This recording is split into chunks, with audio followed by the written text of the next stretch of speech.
أهلا يا أصحابي، ازيكم؟ تيجوا النهاردة نتعلم مع بعض عن الحيوانات البرية. يلا بينا.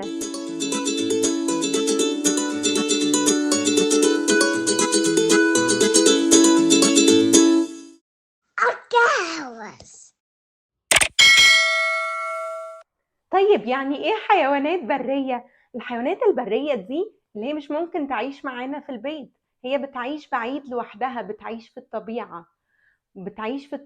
يعني ممكن تعيش في الصحراء مثلا، أو ممكن تعيش في الغابة. تيجوا نشوف حبة من أصحابي اللي أنا كنت ببص عليهم دلوقتي. يلا، مين دي؟ دي الزرافة، رقبتها طويلة قوي قوي قوي. زرافة، تعرفوا تقولوا زرافة؟ زرافة.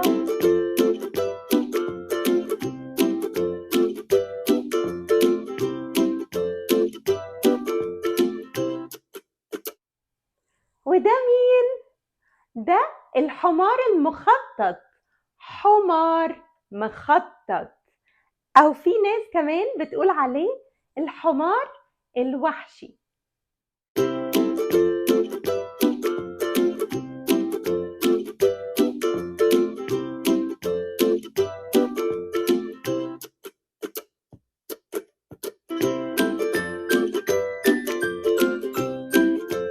ومعانا هنا مستخبي ورا الشجرة، فاكرين ده قلنا قبل كده اسمه ايه؟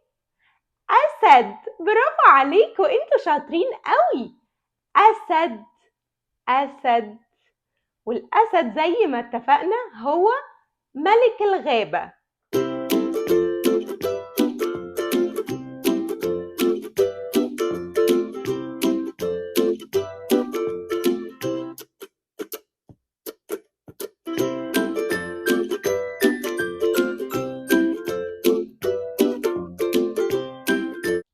وهنا عندنا فوق الشجرة قرد.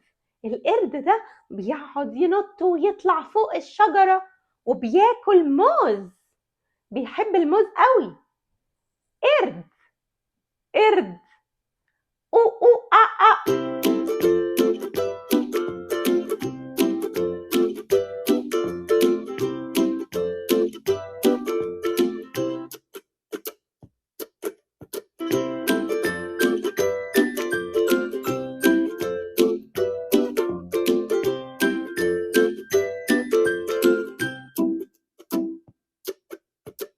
وده بغبغان. فاكرين البغبغان بديع؟ ده برضو بغبغان، بيعيش في الطبيعة.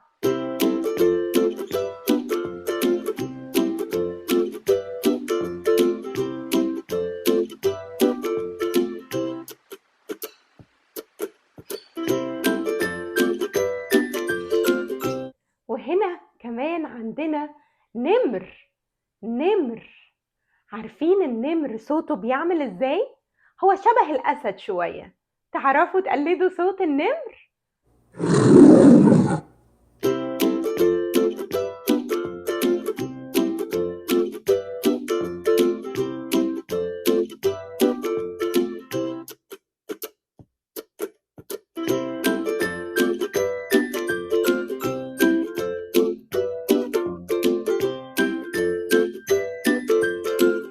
وهنا معانا فهد.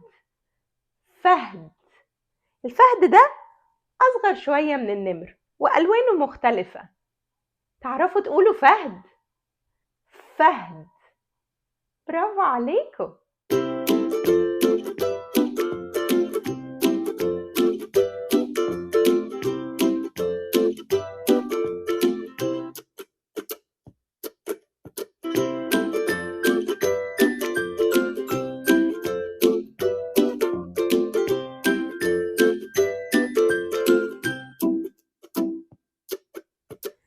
وآخر واحد معانا هنا هو الفيل.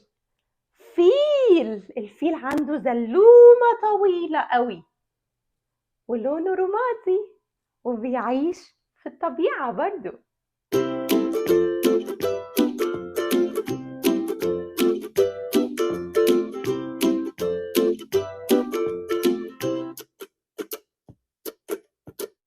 ودلوقتي معانا زرافة ونمر. زرافة ونمر. تعرفوا مين فيهم أطول؟ أطول. أطول. الزرافة أطول. الزرافة رقبتها طويلة أوي أوي أوي عشان بتاكل الأكل من على الشجر.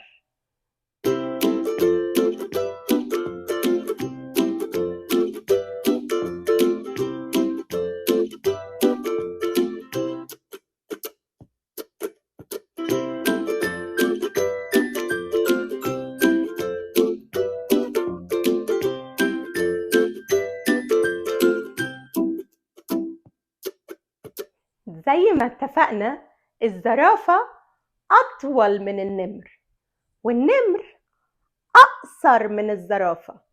أقصر.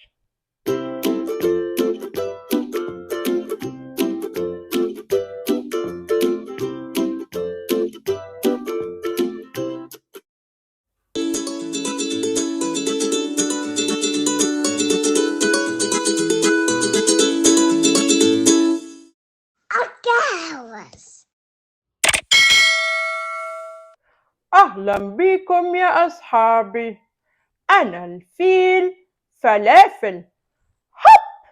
وأنا القرد رشيق. النهاردة هنسألكم كذا سؤال عن كذا حيوان من الحيوانات البرية، ولو انتوا شاطرين تعرفوا معانا الإجابة. أنا هسأل أول سؤال، يلا بينا. يا ترى مين هو ملك الغابة؟ ملك الغابة هو الأسد. برافو عليكم. والأسد ملك الغابة عشان هو أقوى حيوان في كل الحيوانات البرية.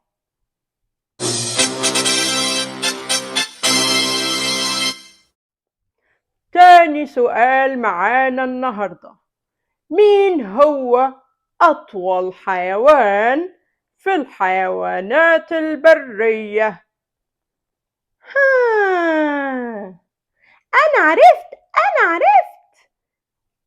يلا يا رشيق قول لنا عرفت إيه؟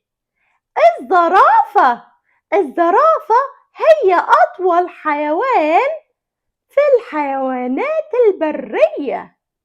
برافو عليك يا رشيق. كمان الزرافة جسمها بيكون فيه بقع لونها بني غامق علشان تساعدها إن هي تستخبى لو في أي حيوان تاني بيحاول يهجم عليها، تقدر تستخبى وتحمي نفسها.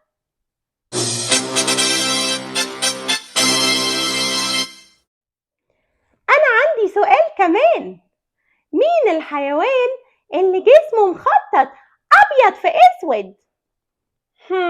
الحمار المخطط. برافو عليك يا فلافل. عارف إن الحمار المخطط كل واحد فيهم الخطوط بتاعته دي مميزة علشان هو بس لوحده، يعني مفيش أي 2 حمار مخطط عندهم نفس الخطوط أبدا. زي البني آدم، مفيش أي بني آدم بصمة صباعه زي بصمة صباع أي بني آدم تاني. أنا ما كنتش عارف المعلومة دي يا رشيق، شكرا خالص.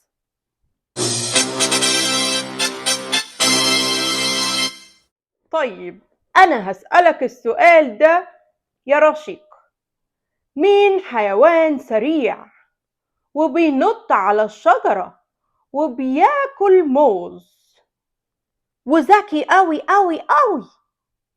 أنا القرد رشيق.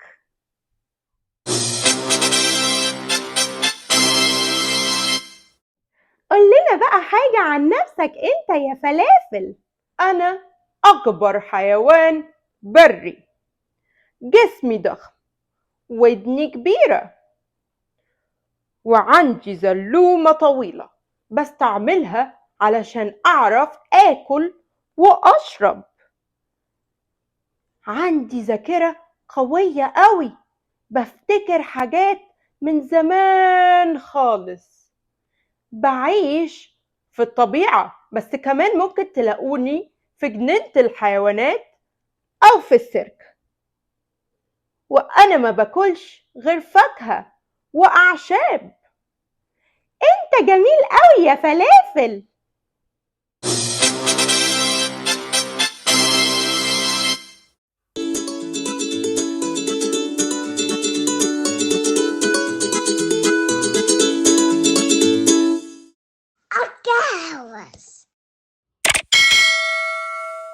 دلوقتي احنا معانا حيوانات برية كلها كمان بتعيش في جنينة الحيوانات.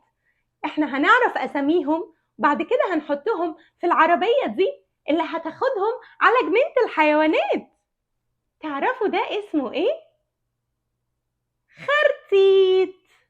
خرتيت او وحيد القرن، عشان هو عنده قرن هنا.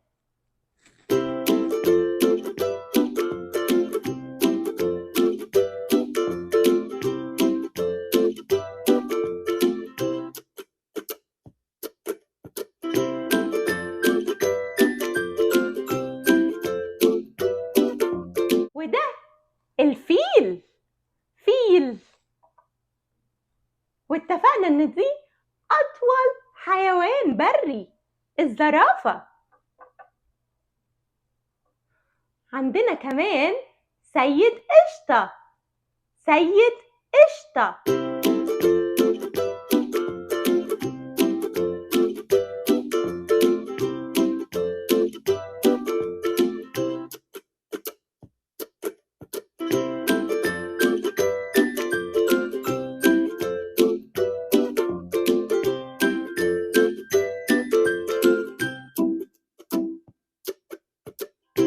الحمار المخطط. حمار مخطط. وملك الغابة الأسد. وآخر واحد معانا هو التمساح. تمساح.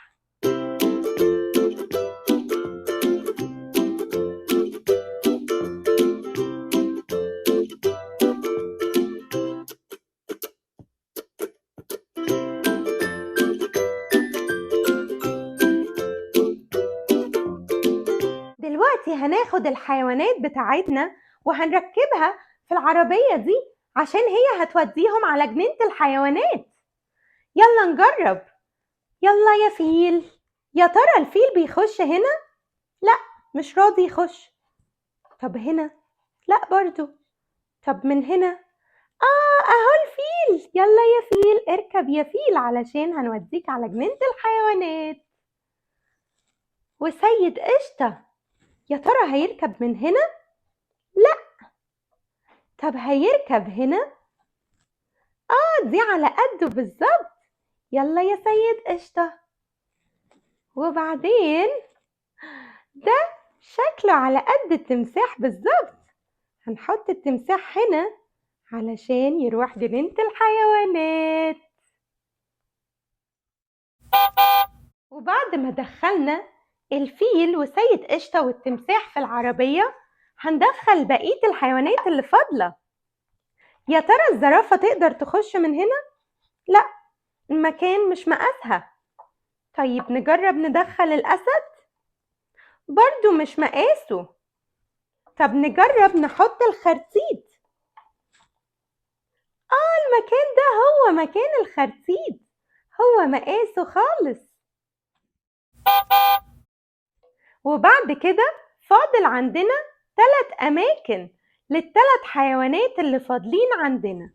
1 2 3. يا ترى الأسد هيعرف يخش من هنا؟ برضو مش مقاسه. طب من هنا؟ مش داخل. نجرب آخر واحدة. أهو ده مكان الأسد. طب والزرافة هتخش هنا؟ لا. طب نجرب هنا. ده على مقاس الزرافة بالظبط. يبقى فاضل آخر مكان للحمار المخطط. ودلوقتي الحراس بتوع الجنينة هيسوقوا العربية علشان ياخدوا كل الحيوانات على جنينة الحيوانات. باي باي يا حيوانات.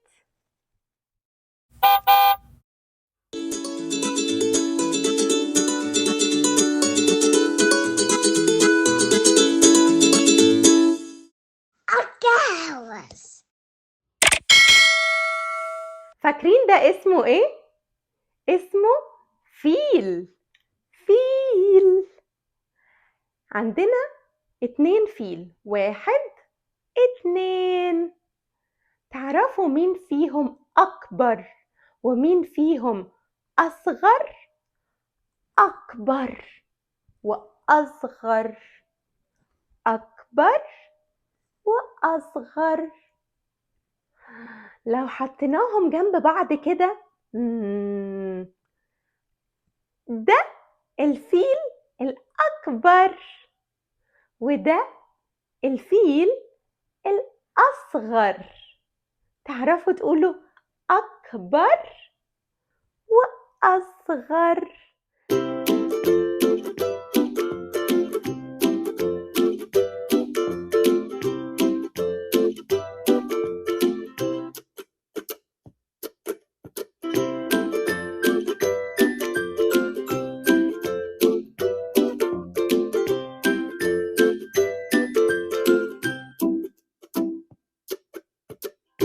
تعالوا نجرب تاني. ده خرتيت. خرتيت. تعرفوا تقولوا حرف الخ؟ خ. خرتيت. برافو عليكم. احنا عندنا 2 خرتيت. تعرفوا انهي واحد فيهم اكبر وانهي اصغر؟ انهي اكبر وانهي اصغر؟ ده اصغر. ده اصغر وده اكبر. اكبر.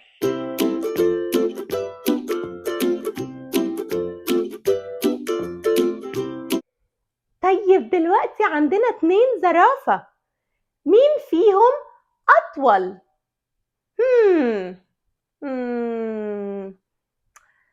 أنا بيتهيألي الزرافة دي أطول. دي أطول ودي أقصر. أقصر. كمان دي أكبر. أكبر.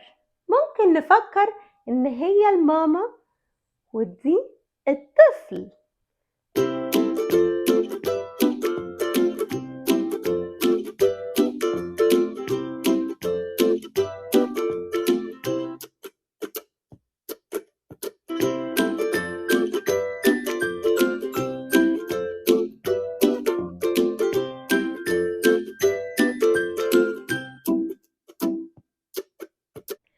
احنا انبسطنا قوي معاكم النهاردة يا أصحابي.